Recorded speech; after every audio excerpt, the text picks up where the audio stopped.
Olá, gente, como esse é o nosso primeiro vídeo, deixa eu me apresentar. Meu nome é Luiz Cláudio, eu sou pastor da Igreja Adventista na cidade de São Luís do Maranhão. Fiz teologia, comecei o curso teológico em 2002 na Bahia, na Faculdade Adventista da Bahia, no Seminário de Teologia. Estudei ali, fiz os 4 anos, depois eu tive o privilégio de voltar nessa mesma faculdade para poder cursar o meu mestrado em missão urbana. Fiz também uma pós-graduação com o certificado da Faculdade de Teologia do Piauí e estou fazendo agora uma outra pós-graduação na Faculdade Adventista da Bahia na área de educação. Para mim é uma alegria, um privilégio poder falar para vocês. E nesse primeiro vídeo nós vamos falar um pouco sobre Abacuque. Abacuque pode vir de duas origens, esse nome pode vir do acadiano, que significa uma planta aromática, ou pode vir do hebraico, que significa abraçar. E é muito interessante porque estamos vivendo um período onde nós não podemos abraçar as pessoas por causa da transmissão do novo coronavírus.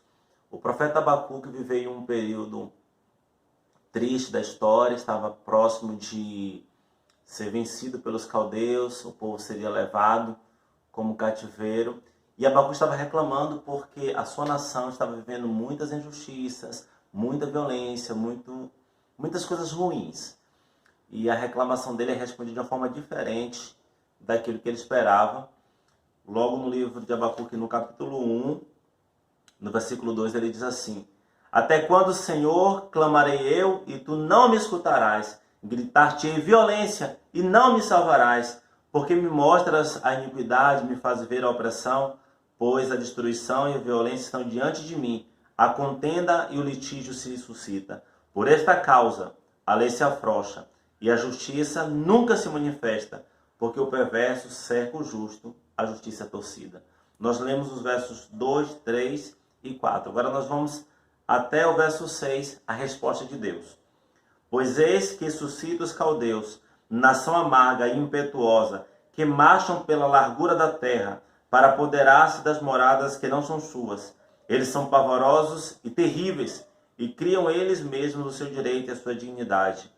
Os seus cavalos são mais ligeiros do que os leopardos, mais ferozes do que os lobos ao anoitecer. São os seus cavaleiros que se espalham por toda parte. Sim, os seus cavaleiros chegam de longe, voam como águia que se precipita a devorar. Eles todos vêm para fazer violência. O seu rosto suspira por seguir avante. Eles reúnem os cativos como areia. Eles escarnecem dos reis. Os príncipes são seus objetos do riso. Ri-se de todas as fortalezas, porque amontoam terra e as tomam. Olha, a resposta de Deus não era nada que Abacuque gostaria de ouvir. O problema já existia, o problema era grande. Deus diz, as coisas vão piorar. Nós estamos no início da epidemia aqui no Brasil. Nós contemplamos o cenário mundial, sabemos que muitas coisas ruins aconteceram e muitas coisas ruins podem acontecer no Brasil, com centenas, talvez até milhares de mortes e uma grande crise financeira que se instala em nosso país.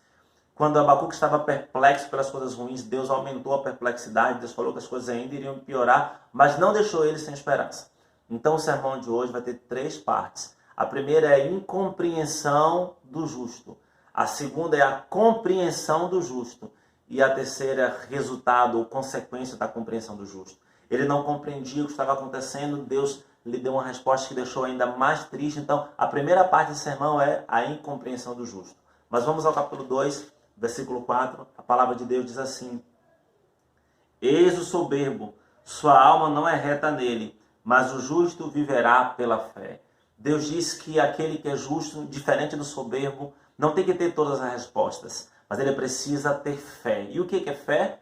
A palavra aqui traduzida como fé, em Abacuque 2,4, é a palavra emuná. Emuná significa agarrar-se, pegar a algo de verdade, algo sólido, não abstrato, sim concreto.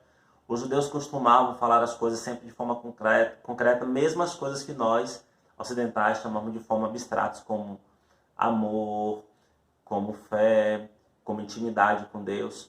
Para dizer que Enoque andava com Deus, para dizer que Enoque tinha intimidade com Deus, eles diziam Enoque andava com Deus. Para dizer que Faraó tinha um coração distante de Deus, não obedecia à vontade de Deus, ele dizia que o coração de Faraó tinha virado uma pedra, tinha endurecido o coração de Faraó. Para dizer que preciso ter fé, eles usam a palavra de agarrar. É como o Dr. Rodrigo Silva mesmo diz, é como se você tivesse no meio de uma tempestade, o mar agitado, você não tivesse como escapar e passasse um tronco e você se agarrasse a isso. Lembra das palavras de Jesus Cristo? Eu sou a videira e vocês são os ramos. Sem mim nada podeis fazer. Vocês precisam estar alicerçados em mim, ligados a mim, ligados à videira. A palavra aqui é agarrar-se, abraçar-se. Lembra que Abacuque? O nome Abacuque significa abraçar. E ele precisava abraçar a Deus. Mas como abraçar a Deus em um momento tão ruim como esse? Que tipo de fé é essa? Ele vai explicar no capítulo 2, versículo 20.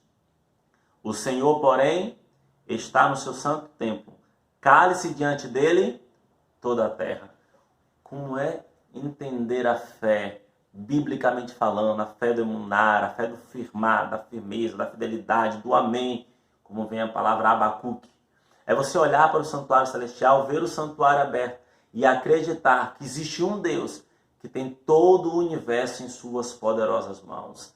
Esse verso às vezes é mal ensinado, mal compreendido. Alguns dizem assim, olha, está mandando fazer silêncio na igreja. Não, não é nada disso. Esse verso está dizendo que Deus tem o controle do universo. Esse universo foi criado por Deus, para Deus, e ele não perdeu o controle. Esse universo não é um carro desgovernado sem motorista. Esse universo não é um avião sem piloto. Esse universo tem Deus e Deus está no controle. Por isso Abacuque poderia então descansar pela fé. Lembra da primeira parte do nosso sermão? O justo não compreendia, é a incompreensão do justo. Capítulo 2, a segunda parte do sermão, a compreensão do justo. Por que Abacuque, como um justo, poderia descansar pela fé? Porque eu e você podemos descansar pela fé? Porque temos a convicção de que Deus está no controle do universo. Nada acontece sem que Deus esteja vendo, sem que Deus esteja cuidando. Nenhuma folha cai de uma árvore, nenhum pássaro morre. Nenhum de nós estamos ausentes da graça, da bondade, da misericórdia de Deus. Ele estava agora próximo a perder muitas coisas, mas ele não poderia perder a sua fé. Como Jó, que disse, ainda que eu morra, nele confiarei, porque eu sei que meu Redentor vive e que por fim se levantará sobre a terra.